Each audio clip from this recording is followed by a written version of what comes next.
এটা একতরফে game claiming করে একজনকে জিতাবার জন্য, কাকে জিতাবার জন্য নির্বাচন কমিশন করছে। নির্বাচন কমিশন ভালোই জানে আমরা যে ভোটটা দেবো সেটা কোথায় দেবে, যা ডিলিট হয়ে গেছে তা তো দিতে পারছে না। তাহলে তো এই ক্ষেত্রে এই ভোটটা তো অ্যাকচুয়ালি মাইনাস হয়ে একজনকে জিতাবার সহযোগিতা করা হচ্ছে। তো বিএলও কোনো এই বিষয়ে কোনো করছে না। বিএলও বলছে যে বেশি করলে তোমাদেরকে থানায় তুলে দিয়ে দেবে। আপনারা সওয়াল জবাব করতে পারবেন না, তাই তো? ওনারা ঢুকতেই দিলেন না। আমরা দেখছি চেক করছি নামের নাম ডিলিট, মানে এপিক আইডি নট ভ্যালিড। নাম বাদ যাওয়া ভোটারদের আজ প্রথম দফার ভাগ্য পরীক্ষা। সুপ্রিম কোর্ট নির্দেশ দিয়েছিল যে ভোটের দুদিন আগে ট্রাইব্যুনাল যদি ছাড়পত্র দেয় তাহলে নাম বাদ যাওয়া ভোটাররা ভোট দিতে পারবেন। 23 তারিখ পশ্চিমবঙ্গে প্রথম দফার ভোট, তার আগে 21 তারিখ অর্থাৎ আজ মঙ্গলবার সেই প্রথম দফার ভাগ্য পরীক্ষা নাম বাদ যাওয়া ভোটারদের। নির্বাচন কমিশন ঘোষণা করবে ঠিক কতজনের নাম নিষ্পত্তি হলো। তার আগে জোকা ট্রাইব্যুনালে ঠিক কি ঘটছে, কিভাবে কাজ হচ্ছে তা বোঝার জন্য ইনস্ক্রিপ্ট পৌঁছে গিয়েছে জোকা ট্রাইব্যুনালে। এখানে দেখা যাচ্ছে এরপর এক নাম বাদ যাওয়া ভোটাররা বা তাদের পরিবারের মানুষ তারা আসছেন, খোঁজ খবর নেওয়ার চেষ্টা করছেন, তবে কেউই ভেতরে ঢুকতে পারছেন না। সাধারণ কোনো মানুষই কিন্তু ভেতরে ঢুকতে পারছে না। ঠিক কি অভিযোগ নিয়ে তারা আসছেন, কি জানার চেষ্টা করছেন এবং তাদেরকেই বা কি জানানো হচ্ছে সবটা দেখুন এই প্রতিবেদনে।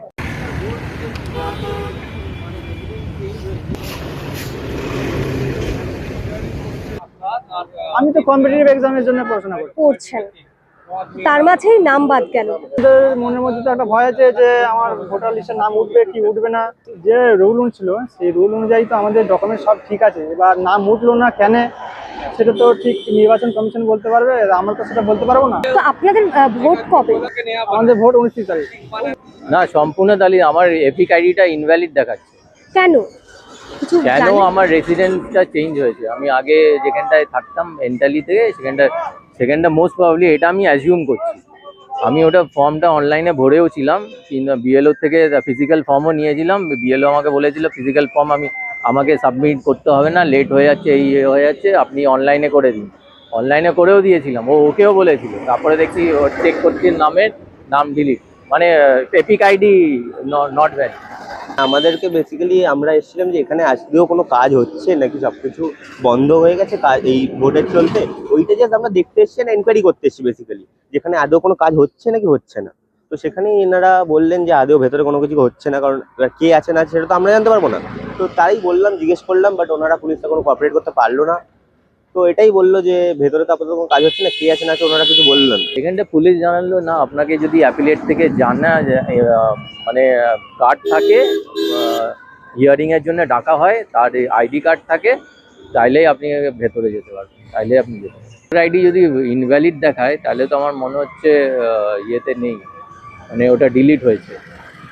ভেতরে কোনো কাজ হচ্ছে না, মানে আমাদের তো তাই বলা হলো যে আমাদের বাইরের থেকে আমাদের ভেতরে কাজ যা হচ্ছে হয়তো অনলাইনে হচ্ছে, বাট সেই যেরকম প্রসেস হয়ে যায় ওরকম ভাবে হবে। আমরা ভেতরে গিয়ে এখন অন্য কোনো কাজ নতুন করে করতে পারবো না। আপনারা সওয়াল জবাব করতে পারবেন না, তাই তো? ওনারা ঢুকতেই দিলেন না।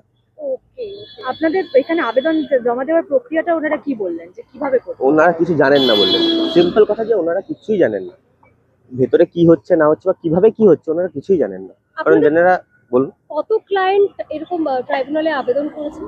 ক্লায়েন্ট তো বহু আছে, নাম্বার আছে, অনেক আছে। কত তাও অ্যাপ্রক্স একটা? অ্যাপ্রক্স 200-300। 300 কোথাকার? এখানে অনেক জায়গার আছে, মোস্টলি মালদার। বলছে বাবার নামের সঙ্গে আপনার নামের ম্যাচ হচ্ছে না। আচ্ছা, তা আমাকে কোর্টে আপিল করা হয়েছিল, সেখানে বললো তোমার মাধ্যমিকের মার্কশিটে ওই ও আছে, যেখানে ও আছে ওখানে ইউ হবে, ওই একটার জন্য আমার নাম কেটে বাদ দিয়েছে। পরিবারের বাকি সবার নাম আছে? বাকি সবার নাম আছে। আপনাদের দুই ভাইয়ের নাম নেই বলছেন? 3 ভাই আর বাবা মা। 3 ভাই আর বাবা মা, 2 ভাইয়ের নাম নেই আর বাবা মা আর আরেক ভাইয়ের নাম আছে। বড়দার নাম আছে। ট্রাইব্যুনালে কিভাবে কাজ হচ্ছে, নিষ্পত্তিটা কিভাবে হচ্ছে, কিছু কি জানতে পেরেছেন? না, এটার কোনো রকম ভাবে কোনো সমাধান আমরা পাইনি। এটা জাস্ট প্রসিডিউর, আমরা যতটুকু হেল্প করতে পেরেছি আমরা করেছি। আমাদের যখন এসআইআর এ প্রথম ফর্ম দিয়ে যায়, ফিল আপ করে জমা দিই, মানে বাড়ির সকলের জমা দিই, মাত্র 5-7 জনের নোটিশ আছে, হিয়ারিং এর নোটিশ। তো ওই হিয়ারিং এর নোটিশে আমরা বাকি যা কাগজপত্র জমা দিতে হলে দেওয়া হয়। তারপরে দেখা যায় আন্ডার অ্যাডজুডিকেশনে আমার আব্বার আর আমার বড় দিদির নাম আছে। বাকি সকলের মানে লিস্টে নাম চলে আসে। পরবর্তীকালে আন্ডার অ্যাডমিশনের জন্য ওয়েট করতে বললো যে এরপরে সাপ্লিমেন্টারি লিস্ট বেরোবে। আমরা মনে করি হয়তো তাতে আমাদের লিস্টে নাম এসে যাবে, কারণ আমাদের সকলের নাম আছে। আর আমরা এখানে মানে পরম্পরা রয়েছে, আমার দাদুকাল থেকে আরো আগে থেকে ব্রিটিশ পিরিয়ড থেকে ধরতে গেলে আমরা আছি তারও আগে থাকতে, মানে জন্মগত থেকে আমরা এখানে রয়েছে। আমাদের তো বাদ হওয়ার কোনো গল্প নাই। পরে দেখছি যে আমার আব্বার যে আন্ডার ডিসিশন ছিল, আমার দিদি ছিল, সেটা ডিলেট লিস্টে দেখাচ্ছে 23 তারিখে। তারপরে আমরা খবর নিয়েছি যে যাদের ডিলেট হয়ে গেছে তাদের জন্য ট্রাইব্যুনালে অ্যাপিল করতে হবে, করলে সেটা আবার নতুন করে জাজরা যে ডিলেট হয়ে গেছে কি কারণে আবার আরেকবার খতিয়ে দেখবে। 10-15 বছর তো ভোট দিচ্ছি, 15 বছর। আচ্ছা, তো এই ট্রাইব্যুনালে কেন আসা, মানে কিভাবে খবর পেলেন? ট্রাইব্যুনালে অনলাইনে ওয়ে করা হয়েছিল, ওখান থেকে আমাদের উকিল সাথে ধরা হয়েছিল, উনি এখানে পাঠিয়েছে আজকে সকালে। ও ট্রাইব্যুনালে ঢুকতে যায়নি ভিতরে, ঢুকতে দিচ্ছে না, কি বললো? বলে এখানে কিন্তু যাওয়া এসডি অফিসে, ওখানে চলে যাও। এসডি অফিস বললে আমাদের বাড়ির পাশে তো এসডি অফিস ছিল, আমরা সেখানে করে নিতাম।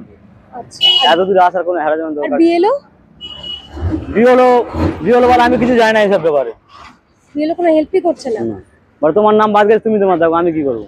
যেহেতু সামনে আমাদের 29শে এপ্রিল ভোট, 27 তারিখ হচ্ছে, 27 তারিখে আগে যদি নাম না থাকে তাহলে ভোট দিতে পারবে না। তো আজ মাত্র 6 দিন, আজ 21 তারিখ, আর 6 দিন হাতে আছে। এর মধ্যে হবে কি হবে না এটা আমরা দুবর্ষা রয়েছি। আর যদি নাম না আসে এই মুহূর্তে তো ভোট দিতে পারবে না।